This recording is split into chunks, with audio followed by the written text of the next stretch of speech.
Are you looking to start your own vegetable garden, but you're intimidated by everything that goes with it? In this video, I'm going to show you some beginner tips and everything you're going to need to get started on your journey.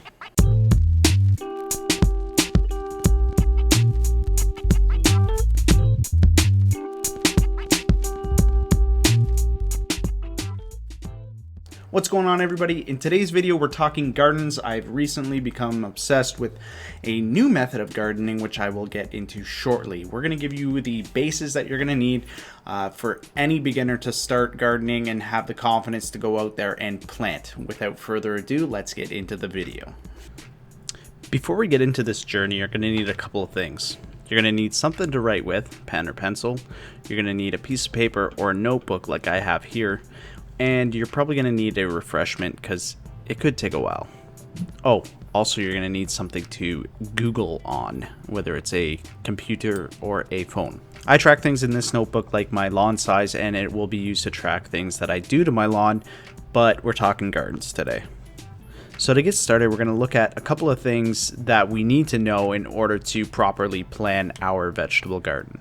The first one is going to be our plant hardiness zone. The plant hardiness zone is represented by a number and a letter, and it's based off of the geographical area and based around the first and last frost date. Essentially, the colder it is, the lower the number, and the warmer it is, the higher the number. In southern Ontario, you're generally going to be in the 5 or 6 range. You can find this out by Googling a couple locations, but there is a website for the Canadian National Resources that you could use to find the location based on your township. The next thing that we're going to want to do is make a list of the vegetables that we want to grow. Personally, we are growing hot and sweet peppers, cucumbers, zucchini, beets, cauliflower, carrots, leaf lettuce, spinach, bush beans, tomatoes, onions, kale, and broccoli. We might end up planting more, not too sure yet. After you've made your list, we're going to look into the method of gardening that we are going to use as beginners to help simplify this process. The method that we are going to be using, or I'm going to be talking about in this video briefly, is called square foot gardening. So in a nutshell, square foot gardening was developed in 1981 by a civil engineer named Mel Bartholomew, who applied his skills from engineering to optimize gardening and reduce the amount of work involved. Great for beginners. The general theory around this is having a 4x4 plant bed that you never have to step on or compress the soil. You also know what is going to be planted in every square foot of this garden, so you know what is weeds and what isn't. This also lays out how many of each plant will be planted in each square foot. Part of this theory is that you only plant one crop per square foot. That being said, every plant has its own needs when it comes to spacing.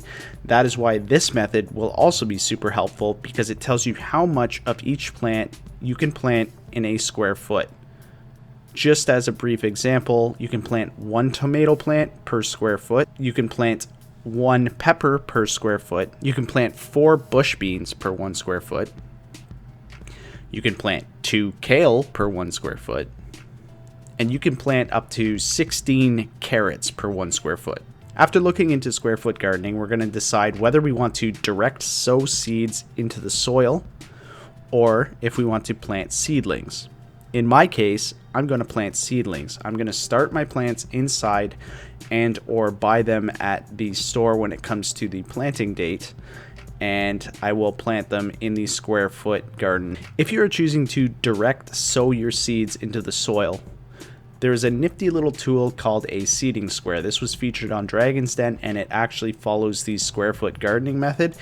It has an applicator that has a depth gauge for the ideal depth per vegetable seed, the amount of seeds that you would put in, and its size hole with correct spacing so that you can plant your seeds evenly in that square foot. I've decided not to go this route this year. I'm going to be planting seedlings, and I'm going to make my own little tool, probably in my Sunday short, and it's going to be used to help me plant my seedlings in this square foot garden with a little wooden template. You're also going to want to Google square foot gardening template. This will basically tell you how many seeds of which crop can be planted in a square foot. There's tons of charts found on Google. I will show you a couple here. I'm going to link a website in the description below. It's called Your Ultimate Guide to Square Foot Gardening. This website will have everything you need. A brief explanation, the background, some pictures as an example, as well as how many plants should be planted in each square foot. It also shows you from the ground up how to build your 4x4 garden bed, as this method is based around.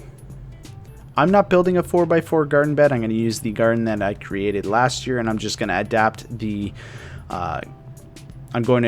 processes in square foot gardening, and I'm going to create a path through a section of my garden so that I'm not compressing the soil where my plants will be growing, but just where I will be walking. I'm also going to post some links for the plant hardiness zone and everything in the description. And as you scroll down there, don't forget to hit the like, comment, and subscribe if this is helpful at all. So since I've already decided on which plants I'm going to use the guides that I'm talking about to plot out exactly how many plants and where my plants are going. There are also some very helpful apps that you can download for free on the iPhone. I'm sure there are some on Android as well. You can find this information anywhere online, but I personally grabbed a app that cost me, I think, $3, and it tells you which plants grow well as neighbors and which plants don't. So it would basically act like a magnet. So as a quick example, carrots and onions grow super well together. They don't steal from each other, and actually I think carrot leaves will prevent some of the bugs that plague onions. Feel free to explore around and see what you get. If you want the same app that I'm using, it's called Veggie Garden. So you can see here that I've drawn out my proposed garden that I'm going to be using, and this is based on the plant types, what they like to be grown next to, how many I can plant per square foot, and their sun needs. You can see on the chart that I drew, I know that this bottom right corner gets the most sun out of anywhere on this garden because it's actually next to my shed and shaded by trees in other portions. That being said, I placed the plants that require the most sun, as well as shorter plants in the very front and taller plants in the back. I've also placed plants that require less sun closer to the left side, which is the shed. You can see that I've indicated on my little drawing to tell me where has less sun and where has more sun. So after you've planned out your garden, you're going to want to look at something called a seed starting guide or regional planting charts. I will be posting links to the regional planting charts as I found these to be most useful, but feel free to search for your own. This will tell you when to plant seedlings inside, so plant your seeds inside. It will tell you when to plant seeds directly in the soil. It will tell you when to transplant. It will also tell you when to harvest. This tool is extremely useful. Most of them list the plants on the left-hand side and then have the months on the top. They'll have corresponding symbols to tell you when you're going to be sowing inside or outside, when you're going to be covering a plant, when you're going to be transplanting a plant as well, when you're going to be harvesting. So there it is, my quick little beginner's guide to growing a vegetable garden. I hope this was helpful. If it was, feel free to share it with somebody that you think would enjoy it. Like I mentioned earlier, I will be doing a video on a tool that I'm going to use for square foot gardening when it comes to planting seedlings and not seeds. And that should be my Sunday short. It should be a pretty easy build. Anyways, I will see you in the next video. Thank you for watching.